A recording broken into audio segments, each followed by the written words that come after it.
আমরা এই মুহূর্তে দাঁড়িয়ে আছি যে জায়গায়, সেই জায়গা হচ্ছে প্রকৃতি সমৃদ্ধ একটা এলাকা। এখানকার বাতাস অত্যন্ত পরিশুদ্ধ। এই অত্যন্ত পরিশুদ্ধ বলেই আমরা কিন্তু এখানে যে শ্বাসটা নিচ্ছি, এই শ্বাস আমাদেরকে সমৃদ্ধ করছে, আমাদের শরীরকে সমৃদ্ধ করছে। এই প্রকৃতির থেকে যদি আমরা গাছপালা কেটে নিই, তাহলে কিন্তু পৃথিবীটা এক ভয়ঙ্কর জায়গায় চলে যাবে।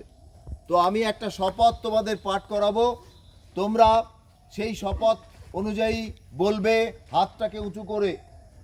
আমরা প্রতিজ্ঞাপূর্বক শপথ করছি যে আমাদের জীবদ্দশায়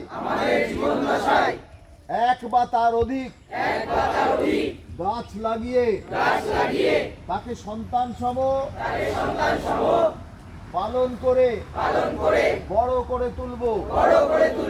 আমরা এটাও প্রতিজ্ঞা করছি বৃক্ষ যাতে ছেদন না হয়, তার জন্য আমরা